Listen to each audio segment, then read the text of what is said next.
pai do homem que atacou mulher dentro de ônibus na Avenida Paulista diz que filho deveria ficar preso. A vergonha é maior do que os riscos. O presidente americano Donald Trump promete doar $1 milhão do próprio bolso para ajudar vítimas da tempestade tropical Harvey. Em viagem pela China, presidente Temer tem encontro com empresários e com o presidente do país. Depois de 13 anos, chega ao fim a missão de paz liderada pelo Brasil no Haiti. Delatores da JBS entregam novas provas das delações premiadas à Procuradoria-Geral da República. Novos políticos foram gravados. Todo esse material permanece sob sigilo. E se hoje é sexta-feira, tem a agenda do SBT Notícias, com os melhores shows pelo país para você curtir este fim de semana.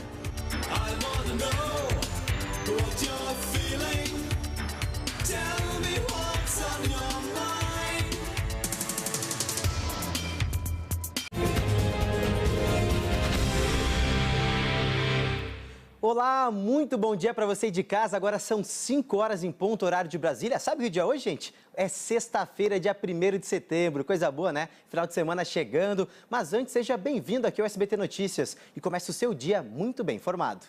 E eu começo falando do caso do ciclista que foi atropelado e morto na Marginal Tietê, zona oeste de São Paulo. O motorista que provocou o acidente continua foragido. O homem foi visto pela última vez em uma estação de trem, mas a filha dele denunciou o pai à polícia. Quem tem as últimas informações é o repórter Marcelo Bittencourt.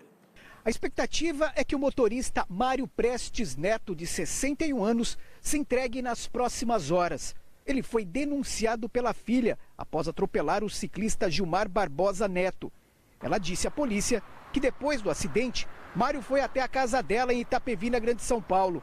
Para justificar o amassado do carro, ele disse à filha que havia atropelado um homem que tentou assaltá-lo. No dia seguinte, a moça acompanhou o caso pela TV e voltou a falar com o pai, que acabou confessando o atropelamento. Mário deixou a casa com a promessa de retornar e se apresentar à polícia, mas até o momento ainda não apareceu. O carro dele foi apreendido e deve passar por perícia. O ciclista Gilmar foi enterrado na tarde dessa quinta-feira em Osasco. Ele era casado e deixou 2 filhos pequenos. O pintor iria completar 46 anos hoje e aproveitaria a data para comemorar o casamento que aconteceu há 20 dias. Mário foi indiciado por homicídio doloso, quando há intenção de matar. O delegado do caso deve pedir a prisão dele nas próximas horas. De São Paulo, Marcelo Bittencourt para o SBT Notícias. Obrigado, Marcelo, pelas informações. E o homem que tem pelo menos 17 passagens pela polícia por assédio sexual e estupro em transportes públicos aqui de São Paulo não voltou para casa. Ele foi solto na última quarta-feira, depois de atacar uma jovem em plena Avenida Paulista no dia anterior. A família do abusador ficou surpresa ao saber da quantidade de crimes. Mas o pai de Diego Novaes discorda da decisão judicial e diz que livre, o filho voltará a cometer mais abusos.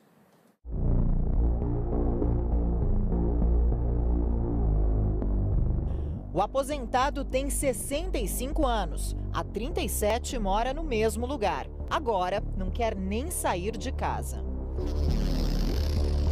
A vergonha é maior do que os riscos. Vergonha do filho Diego Ferreira de Novaes, abusador que tem 17 acusações de assédio sexual dentro do transporte público em São Paulo. O último caso aconteceu há 2 dias na Avenida Paulista. Em casa eu não posso ficar com ele porque ele é um cara muito forte. Ele é agressivo, muito agressivo.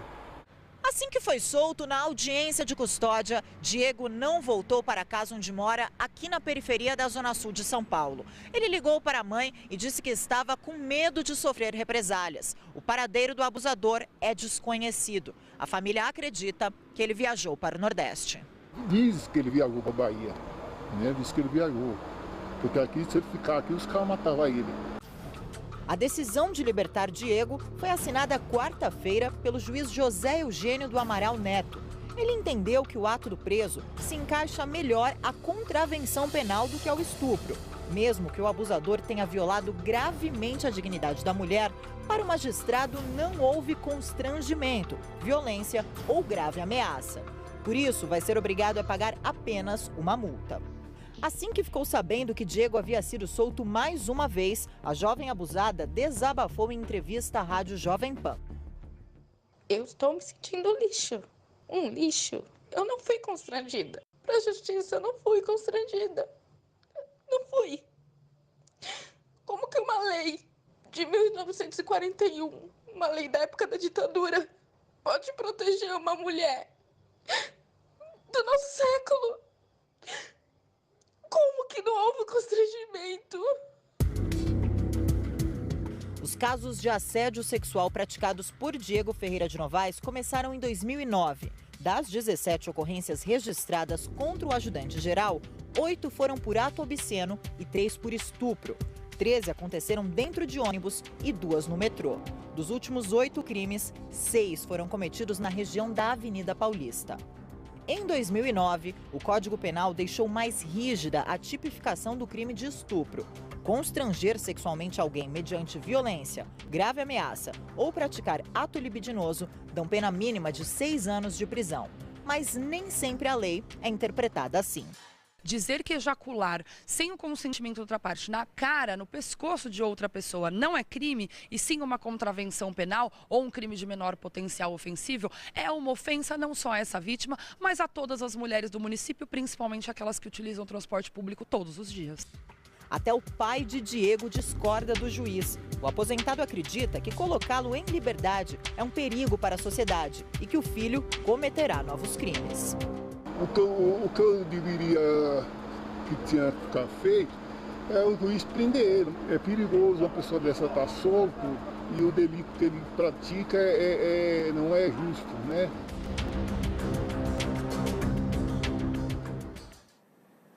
E 11 suspeitos foram presos em uma operação contra o roubo de cargas no Rio de Janeiro. A ação, que reuniu mais de 100 equipes da Polícia Civil, provocou o fechamento de creches e escolas. Cerca de 5 mil alunos ficaram sem aula. Até um centro de saúde fechou por causa do confronto entre policiais e criminosos. O tiroteio começou assim que a tropa de elite da Polícia Civil entrou na comunidade. Lá em cima. Ah, mas bem lá em cima. Lá. Tá vendo? Não. O objetivo da operação era cumprir 50 mandados de prisão. Mais de 100 policiais ocuparam a Vila Kennedy, na zona oeste do Rio. A todo momento, os agentes eram surpreendidos pelos bandidos. O repórter do SBT, Jackson Silva, ficou no meio do fogo cruzado. Já são mais de 10 minutos de intensa troca de tiros. As cápsulas de fuzis espalhadas pelo chão dão uma ideia da violência que acontece por aqui. Traficantes deixaram para trás materiais usados para embalar drogas e motos roubadas. A região conta com uma unidade de polícia pacificadora, mas ainda é dominada pelo crime organizado. Nesta manhã foram retiradas 26 barricadas instaladas pelos criminosos para impedir a passagem da polícia. 11 suspeitos foram presos durante a operação e 3 adolescentes foram levados para a delegacia. Mas muitos traficantes conseguiram escapar. Os policiais apreenderam armas como um fuzil e drogas. Foram recuperados também carros roubados e produtos levados em ataques a caminhões de carga. Por causa dos confrontos, um centro de saúde ficou fechado e quase 5 mil alunos não tiveram aulas nesta quinta-feira. Acuados dentro de casa, os moradores ainda não sabem quando voltarão a viver em paz. E após a passagem do furacão Harvey, uma imagem do reino animal chamou a atenção dos especialistas. Formigas passaram a criar uma espécie de balsa para sobreviver às enchentes. Os insetos formaram grupos para boiar na água, tudo para proteger a formiga rainha, enquanto procuravam terra para cavar um novo formigueiro. Especialistas afirmam que essa é uma estratégia comum de defesa desses insetos. Autoridades mexicanas emitiram alerta vermelho por causa da passagem da tempestade tropical Lídia. O fenômeno trouxe chuvas à costa do país e pode provocar ventos de até 120 km por hora. A região mais atingida é a Baixa Califórnia, onde cerca de 1.400 pessoas precisaram procurar abrigo para se proteger da tempestade. Autoridades tailandesas apreenderam mais de 100 pangolins vivos e quase meia tonelada de peles do mamífero que corre risco de extinção. Os bichos estavam num caminhão que vinha da Malásia. A carne do animal é considerada uma iguaria na China e no Vietnã. O governo americano ordenou o fechamento do consulado russo em São Francisco, na Califórnia, além do encerramento das atividades em 2 anexos diplomáticos em Washington e em Nova York. A medida, que deve ser cumprida até amanhã, é uma resposta à decisão dos russos de reduzir o número de diplomatas e funcionários americanos em Moscou. A quinta-feira foi de homenagens pelos 20 anos da morte da princesa Diana. Milhares de fãs deixaram flores no Palácio de Kensington, em Londres. Os filhos de Lady Di, os príncipes Harry e William, visitaram um jardim que conta com as flores preferidas da mãe. Os franceses também prestaram homenagens no monumento sobre a Ponte das Almas, em Paris. Abaixo dele fica o túnel onde um trágico acidente de trânsito tirou a vida da princesa.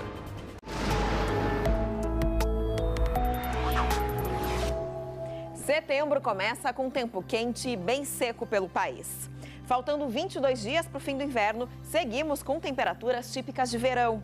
O 9º mês do ano deve ter calor acima da média e pouca chuva, entre o sudeste, o centro-oeste e o norte. Os maiores acumulados se restringem ao nordeste e aos estados do sul, onde tem uma frente fria. E é justamente também onde chove nesse primeiro dia de setembro. Nas outras regiões, sol a pino e mais um dia muito seco. Combinação que dá condições para a ocorrência de queimadas, como em Brasília, onde não cai nada de água há 101 dias. Por causa da seca, o gramado em frente ao Congresso Nacional pegou fogo nessa quinta. As chamas começaram na frente do Ministério da Defesa, mas logo foram combatidas. E o calor segue com tudo nessa sexta. Cuiabá vai aos 38 graus, Palmas chega aos 40, faz 26 em Porto Alegre. Em São Paulo, a máxima não passa dos 20 graus, mas aí esquenta bem até domingo. Agora, na Barra da Tijuca, no Rio, um surfista filmou 2 baleias jubarte nadando tranquilamente. Nessa época do ano, elas deixam as águas geladas da Antártida, vêm para o litoral brasileiro e aproveitam esse clima mais agradável por aqui para a reprodução da espécie.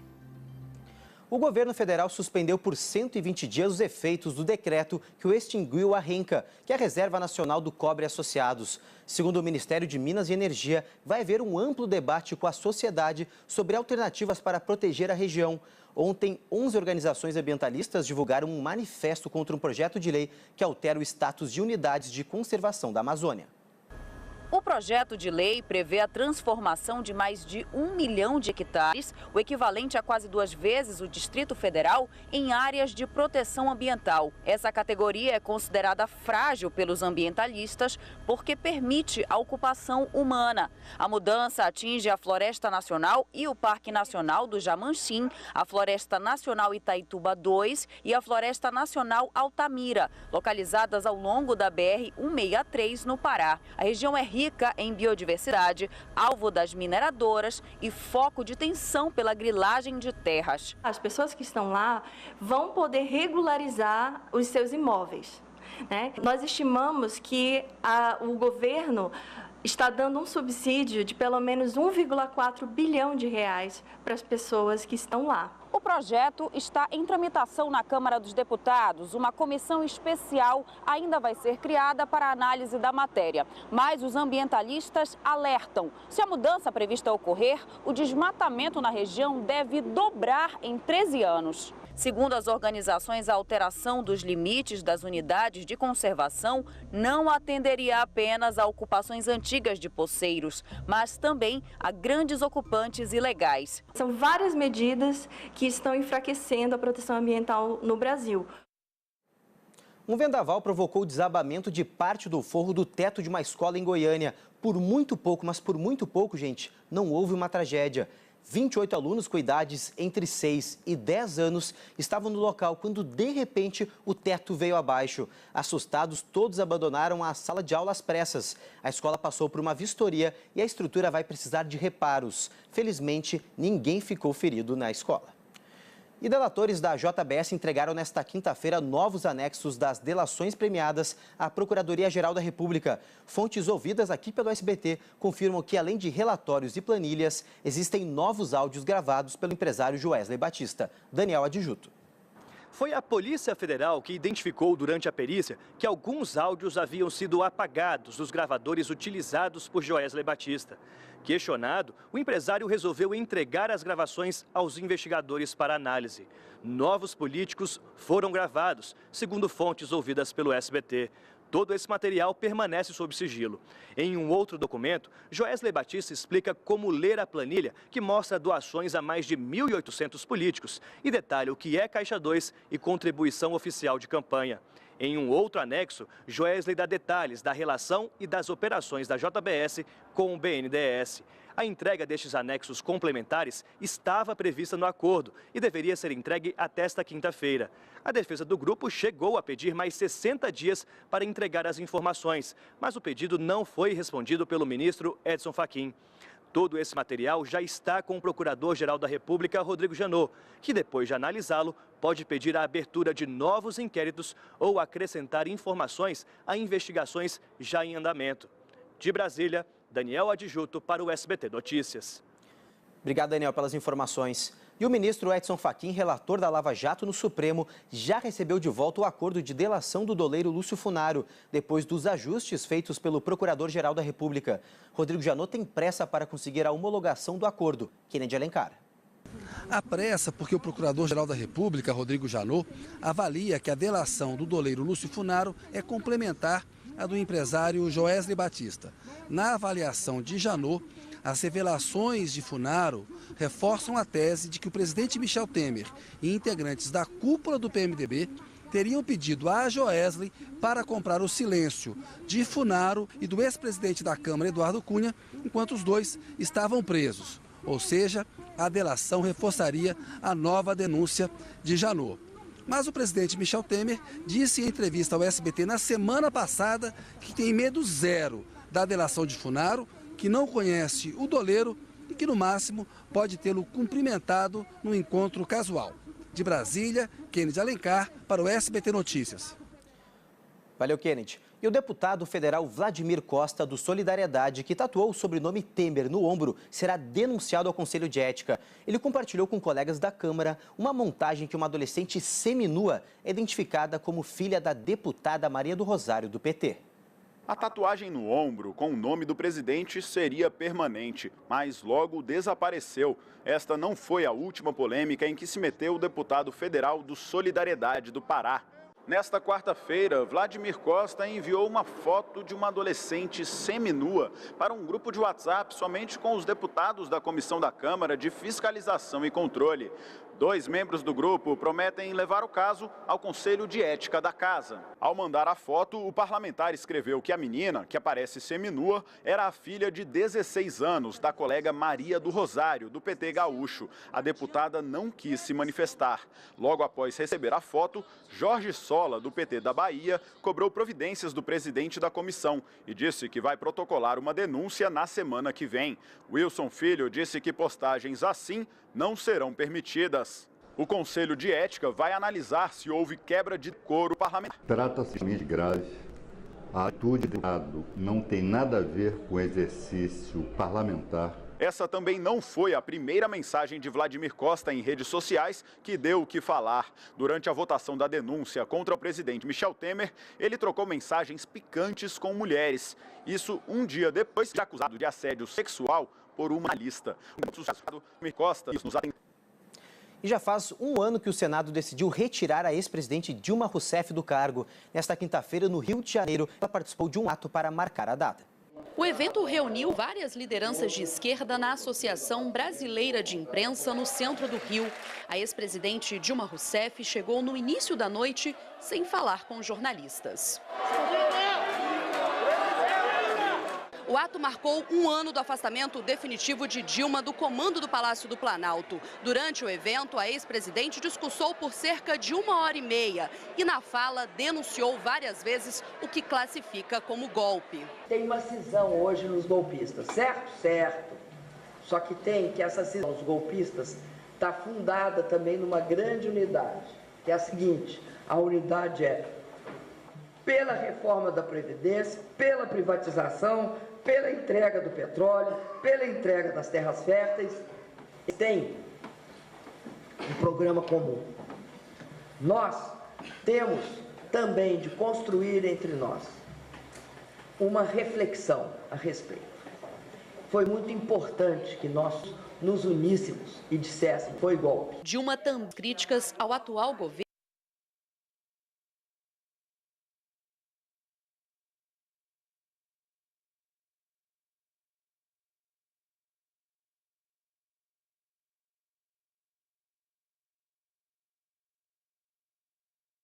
E relembrou projetos sociais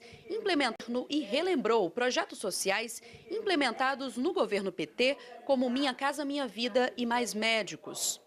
Quando você cruza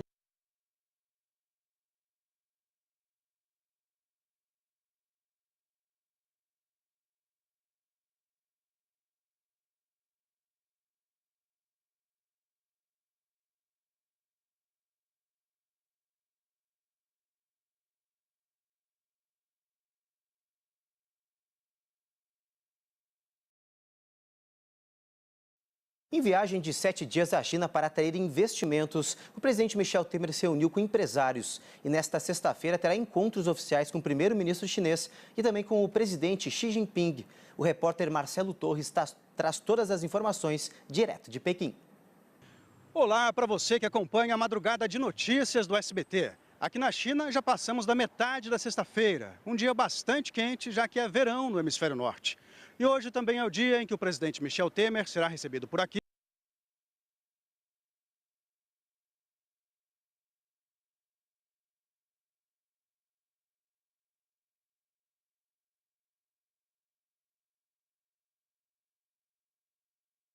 Com honras de Estado. O primeiro compromisso dele é uma oferenda de flores aos heróis do povo chinês na Praça da Paz Celestial, que fica no centro da cidade.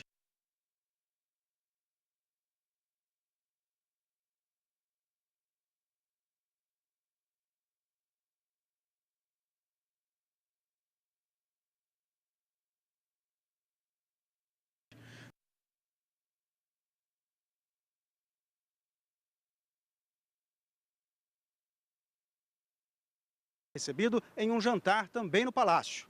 No sábado, o compromisso dele será com empresários. Ele vai participar de um fórum que reúne investidores da China e de outros países asiáticos que possam ter interesse em investimentos no Brasil. E aí sim, no domingo, ele parte para a cidade de Xiamen, que fica no sudeste da China, a 3 horas de voo aqui de Pequim, para participar do momento mais esperado dessa viagem, que é a cúpula do BRICS. O grupo que reúne as principais economias emergentes do mundo: Brasil, Rússia, China, Índia e África do Sul. Nessa edição, participam também como convidados países como Tailândia, México e Egito. Nós voltamos a qualquer momento com outras informações aqui da China. Marcelo Torres, de Pequim, para o SBT Notícias. Obrigado, Marcelo, aí direto de Pequim. Agora vamos a mais uma notícia internacional. O desabamento de um prédio residencial provocou a morte de dezenas de pessoas na Índia.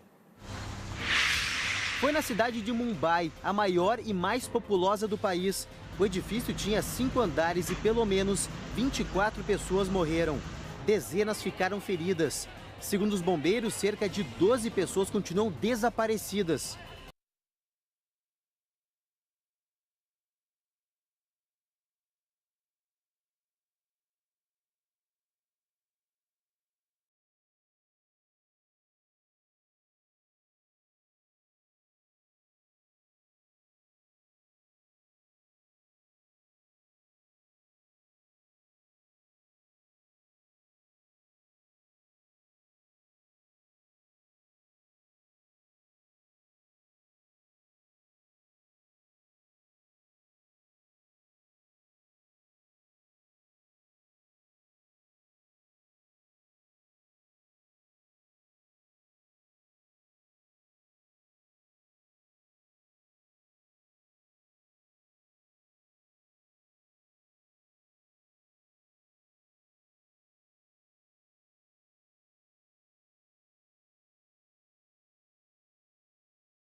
1.200.000 pessoas passam por aqui.